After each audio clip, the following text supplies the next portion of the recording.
Қалың елім, қазағым, қайран жұртым. Остарасыз аузына түсті мұртың. Жақсы менен жаманды айырмадың. Бірі қан, бірі май боп енде көртің. Бет бергенде шырайың сондай жақсы. Қайдан ғана бұзылды сартша сыртың. Оқпайсың өз сөзіңнен басқа сөзді, аузымен орақ орған өңкей қыртың. Өзімдікі дей алман өз малыңды, күндіз күлкің бұзылды, түнде ұйқың.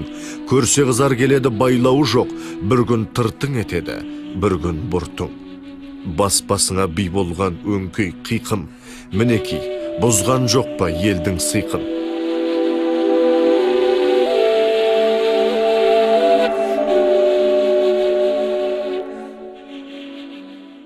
Абайдың сегіз аяқ деген өлеңі бар. Менің ұғымда Абай сонда айтып кеткен. Не істеу керек екенін маған моделін сызып беріп кетті. Қарасаң, Абай былай жазады. Алыстан сермеп, ой келеді бір. Сырттан. Импульс келеді. Алыстан сермеп, жүректен тербеп, шымырлап, бойға қанмен бірге жайылған дейді. Жаңағы келген импульс, ой, бір басқа пікір. Қиуадан шауып деп, бізде қиуадан деп қаланы айтып жүрміз. Қиыннан шауып деген сөз ғой. Қиуадан шауып, қисынын тауып, жаңағы ой, бүкіл ой елегінен өтіп, тағыны жетіп қайырған. Тағы деген дикость, вульгарность орысша. Соны ішкі тағылықты жетіп қайырып, мәдениетке келтіріп, тәрбиелеп, енді толғауы 90 қызыл тіл, сөйлеймін десең, пожалуйста, енді өзің біл дейді. Осыдан кейін ғана барып, аузыңды аш дейді Абай. Сол ғой Абайдың трагедиясы, халыққа тобыр деп жүргендері. Абайды қинаған осы ғой. Өзді айтады ғой, Иоанна Даркты отқа өртеген кім? Иса пайғамбарды дарғасқан кім? Пайғамбарымызды түйенің жемтігіне көмген кім? Ол көп, ендеше көпте ақыл жоқ, ебін тапта жөнге сал дейді. Бірақ өзі ебін таба алмады. Алыстан серме, жүректен тербе, шымырлап бойға жайылған. Қиуадан шауып, қисынын тауып, тағыны жетіп қайырған. Толғауы 90 қызыл тіл, сөйлеймін десең өзің біл. Толғауы 90 қызыл тіл, сөйлеймін десең өзің біл.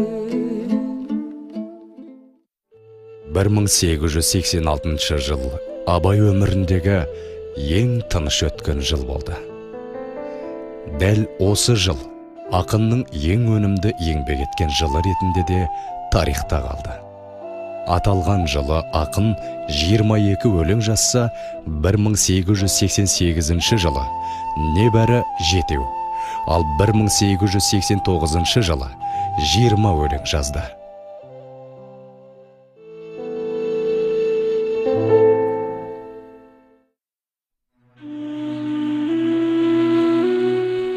Бір 1890-91 жылдары 18 өлеңді дүниеге әкелген ақын қаламы бұдан кейін саябыр тартты. Оның себебі 1890 жылдан бастап ұлы ойшыл өзінің қара сөздерін жазуға кірісті.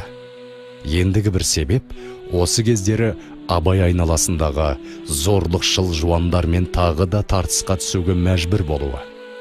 Данышпан ақынның өмірінің соңына дейін созылған осынау ұлы майдан Абайға, оның шығармашылығына өлшеусіз залалын тигізді. Соңғы жылдары барымта мен ұрлықтың арқасында мол дәулетке ие болып, байып алған Оразбай, Абайға қарсы топтың басшысына көсеміне айналып, ашықтан ашық жаулық әрекетке көшті.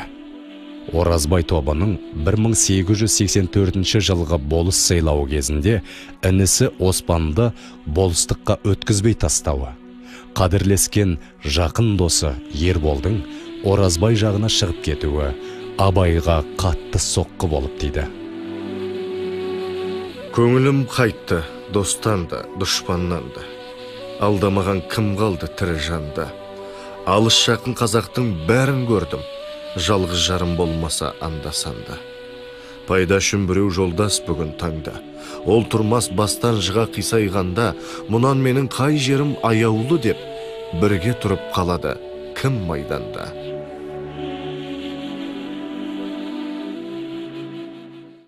Абайдың тағдырындағы ең тұрлаулы және көп өкінішке, көп қақтығысқа себепкер болған тұлға ол інісі Оспан. Оспан өзінің әулетіне, оның ішінде Абайға өте адал болған. Әй, Абай, сен оқуыңды бұл, малыңды мен қарауыл етемін деген сөзінің өзі жетіп жатыр. Жалпы Абайдың мал жанда, жерде, жайлауда жұмысы болмаған, ол Оспанның шаруасы. Сонша еркелетіп жақсы көрген Оспан Оразбаймен арада қақтығысқа алып келді. Ерболмен араздыққа алып келді. Абайға жасаған қитұрқы әрекеттерінен әбден мезі болған Оспанның Оразбайды Семейдің Ояз кеңсесінің алдынан ұстап алып, сабап, арбаға байлап, елге қорлап алып келуі шиеленісті одан сайын асқындырып жіберді.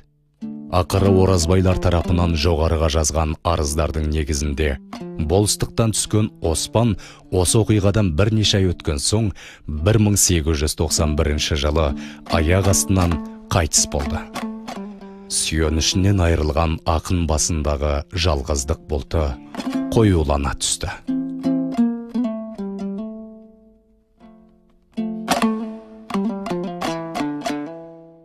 Кәркедей пілдей қуатты, тағы арыстан жүректі, Аплатон, Сократ ақылды, қаһарман Ғали білекті, Оспандалған бұл өлім сабыр қылсақ керекті.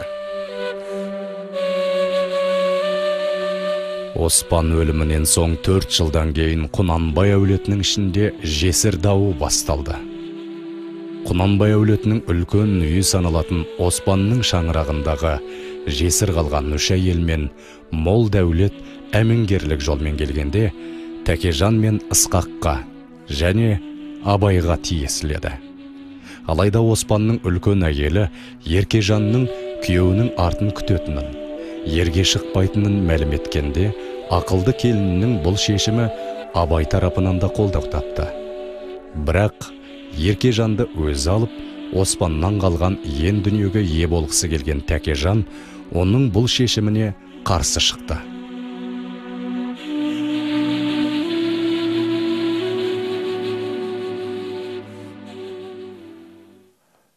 Сол кезде Тәкежанның баласы Әзімбай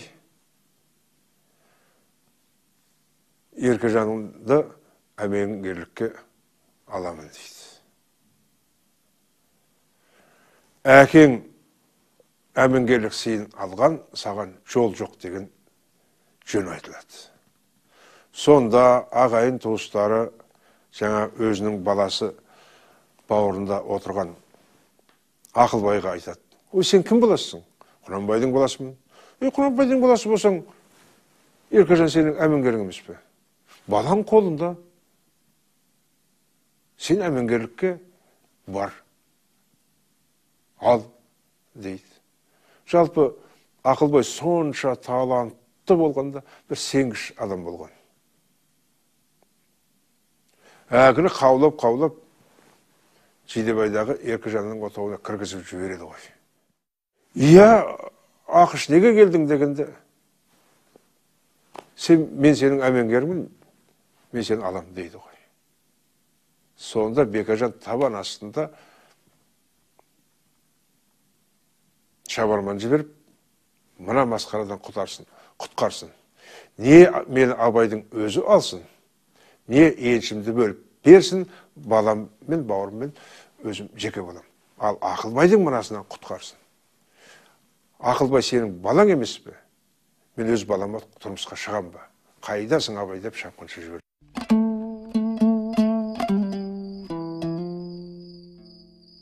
Тәкежанның күн көрсетер түрі жоқ.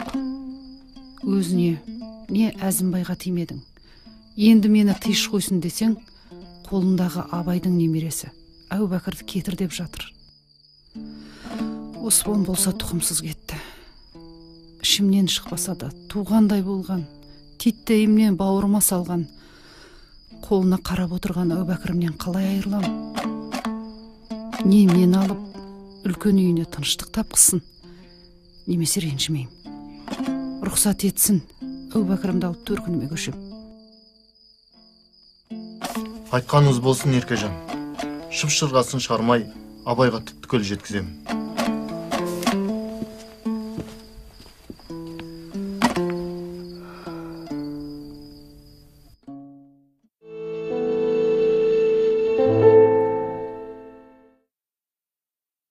Ақыл ағаңның сондай аңғалдығы болған. Оны күмәндаудың қажеті жоқ. Абай естігенде қап-қара отырып қалды дейді ғой. Еркежан тілегі берілсін деп көшіп кетем деген ғой. Содан кейін үш күн отырғызып еріксіз үйлендірген, Әбіштің әкесіне ренжейтіні бар, Абайдың қалғығып ұлғат айтпай, өсиет айтпай бұрынғыдан тыйылғаны рас. Төменде енді елдің барлығына.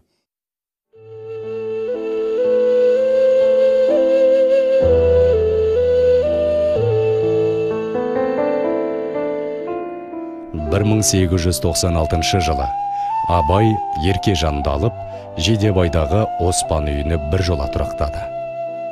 Оспанның қалған екі әйелі ағалары Тәкежан мен Ысқаққа бұйырды. Інісінің мол дәулетін, мал мен қонысын Абай осы екі туысқанына еншетіп бөліп берді. Ақын қайғысы зорая түсті.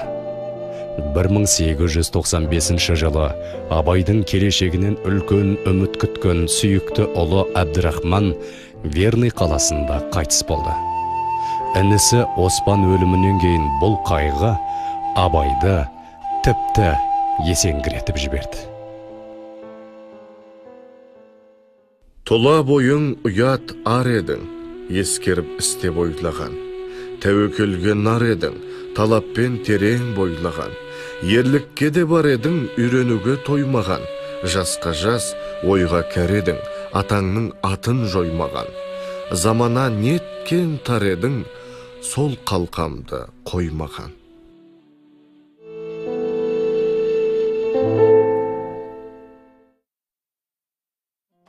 Абайдың қайғысы зорайған сайын, елдің де жанжалы молая түсті.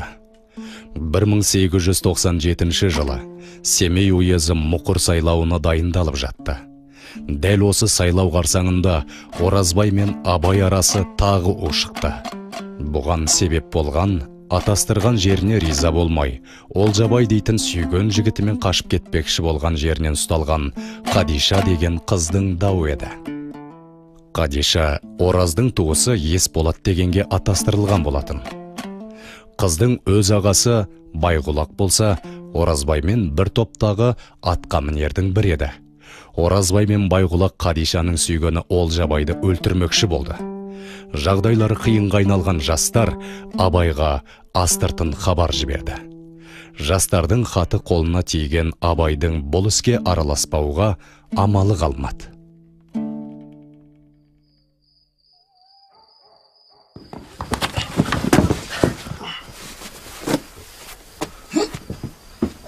Тоқтатыңдар.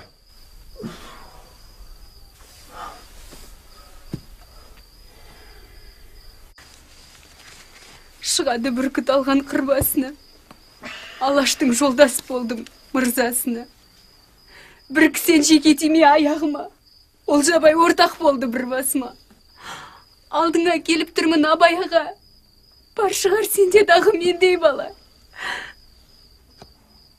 Aydadık sen salıp ayağıma. Sine kudrettin. Var mı şara? Ötürek aytat, ötürek. Bosatыңдар. Босат.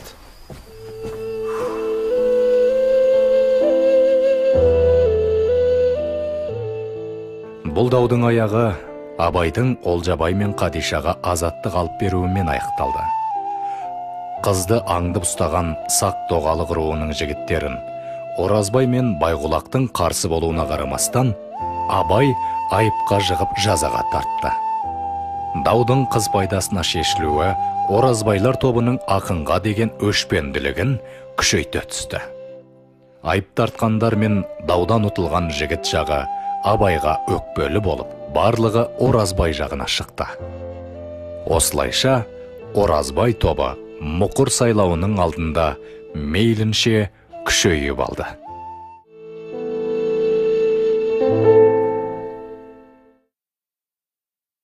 Абай өзінің бірде-бір дұшпанын жамандамаған. Кімді жақсы көрсе, Мұхтар Ізет Абай жөнінің туысы деген 1933 жылғы монографиясында.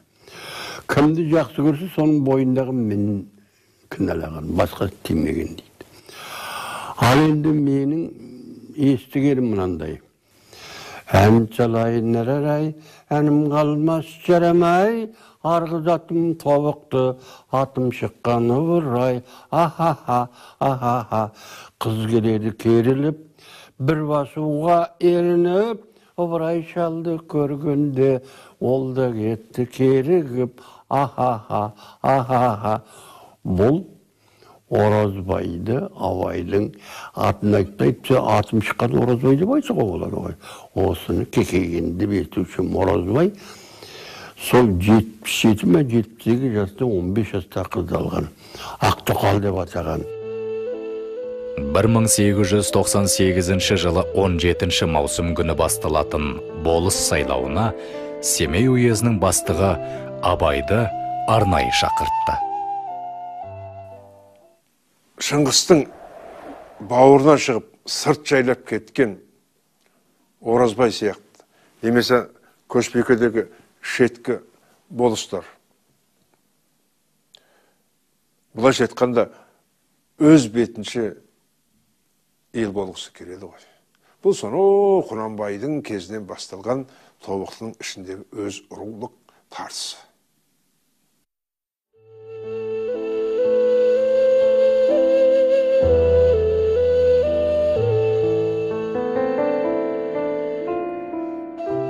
Оразбайдың озбырлығынан сескенген мұқыр болысындағы ақынның тілеулестері де Абайдың осы сайлауға бас көз болуын қатты өтініп, үйінен еріксіз алып шыққандай қылды.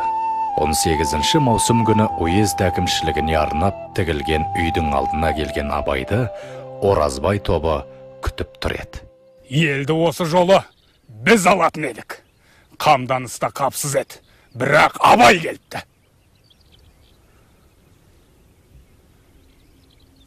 Маңында кісі жоқ қой.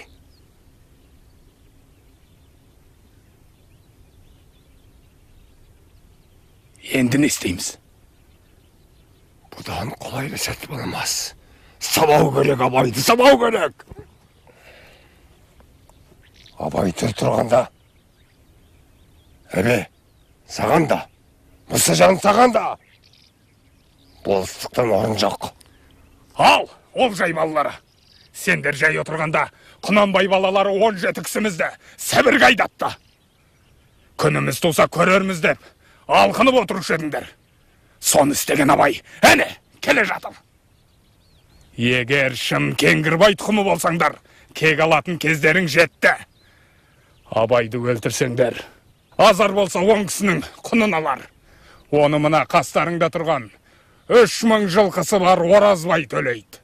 Мінер ат, ішер ас, ұстар шығын ақшаларыңда Оразбайдан болады. Бұл сөзім рас па, мырза? Рас. Қол қайрат сендерден. Мал мен бұл менен. Енді сен отырыз. Абайды өлтірмей жібермеңдер. Ояз келгенше тездетіңдер.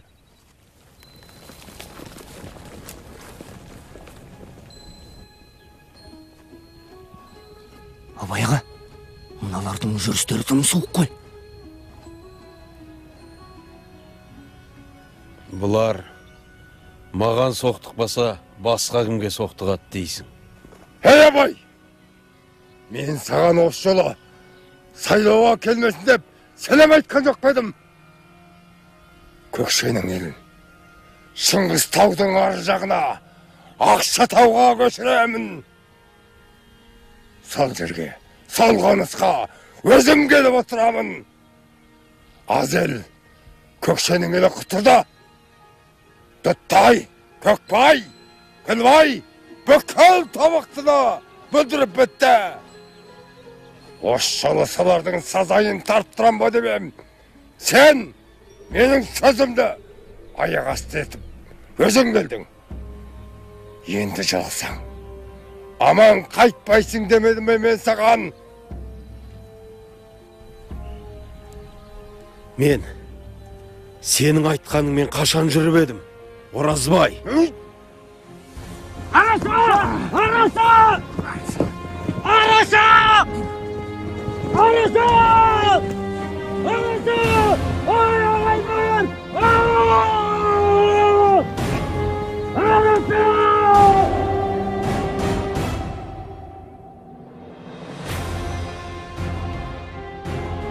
Ояз атқызған мылтық даусынан қорыққан қазақтар жан-жаққа тым-тырақай қаша жөнелді.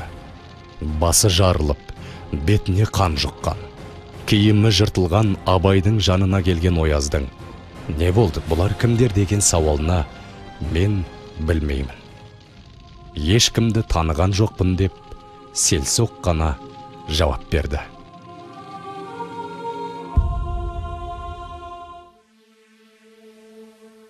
Осы оқиғадан кейін елден кетпекші болып, күн батысты бетке алып кетіп бара жатқан Абайды Ысқақ пен Шәкәрім бір деректерде Керей Бегеш би тоқтатып, елге алып келген. Қайда барасыз? Қайтыңыз кейін. Бұнда елде қалай тұрам? Көзімді құртам. Жоғалам. Омбырағай қол соқпа,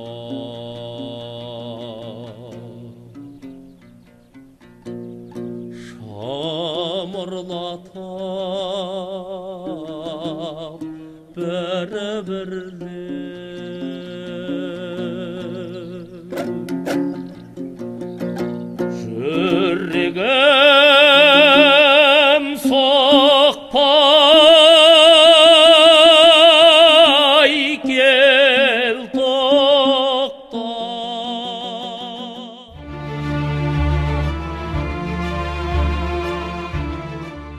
Абай мырза, ерге жара түйіндігін. Ит арамды, тентек құдайды танымайды. Сіз жалғыз тобықты үшін туғанын ғана еремес едіңіз. Бар алаштың арыс едіңіз. Рахмет сіздерге.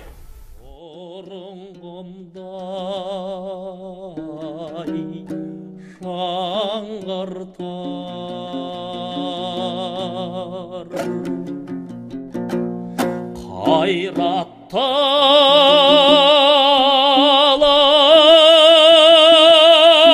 алып бойдағы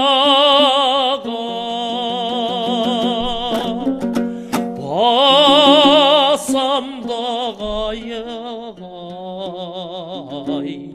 қаңғыратар.